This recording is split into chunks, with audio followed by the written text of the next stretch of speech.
Bonjour Éric Zemmour. Bonjour.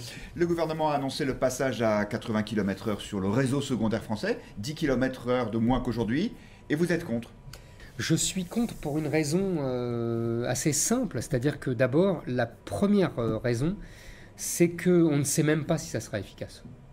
En vérité, on n'en sait rien, même le gouvernement n'en sait rien. Il va sortir des études qui lui donneront raison, et puis en fait, il y en aura d'autres qui lui donneront tort. Il ne les sort pas, ces études d'ailleurs. Les expériences qui ont été faites, on n'a pas les résultats. Oui, enfin, elles sont... Si, on a quelques études, mais voilà, c'est ça. Elles sont tellement partielles que...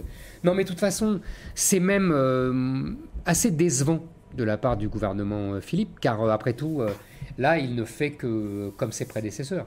C'est le nouveau monde qui tient la main à l'ancien monde et qui a plutôt la main sur le radar et sur le tiroir-caisse. Pour vous, c'est injuste cette décision? Pourquoi injuste? Parce que d'abord, on n'empêchera pas les gens de croire que c'est uniquement pour ramasser de l'argent. Alors, je sais bien que le gouvernement va plaider sa bonne foi, qu'il va même trouver des solutions pour que cet argent soit dirigé quelque part, mais les gens n'y croiront pas.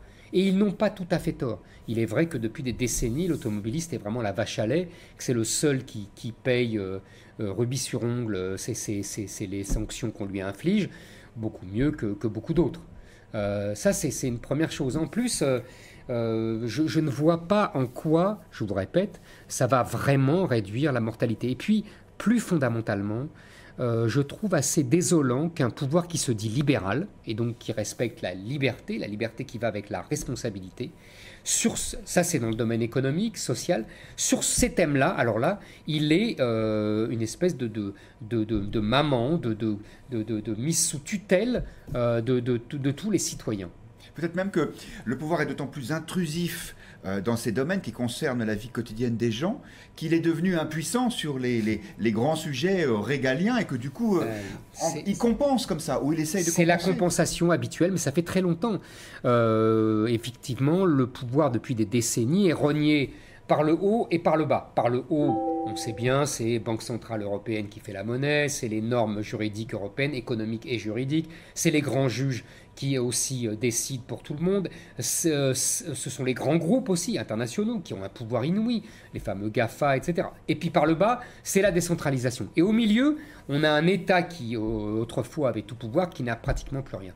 Alors effectivement, il compense avec ce pouvoir à la fois moralisateur et sanitaire pour montrer qu'il existe encore et qu'il peut être utile. Il y avait un président de la République de droite qui s'appelait Georges Pompidou qui disait arrêtez d'emmerder les Français. La droite aujourd'hui, elle ne dit plus ça du tout. On l'entend pas sur ce sujet des 80 km/h. Il y a son successeur qui était son fils spirituel, Jacques Chirac, qui a commencé son second mandat avec 3 priorités. La lutte contre le cancer, la lutte contre le handicap et la lutte contre justement les accidents de la route. Vous voyez, des priorités de président de conseil général.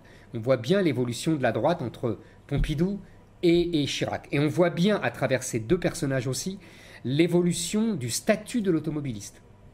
À l'époque de Pompidou, c'est une espèce de dieu. Il incarne la liberté, le progrès. On lui construit des voitures magnifiques, des autoroutes de plus en plus confortables. Pompidou arrive en Porsche dans la cour de l'Élysée. Pompidou arrive en Porsche dans la cour de l'Élysée. Et aujourd'hui, c'est un pestiféré.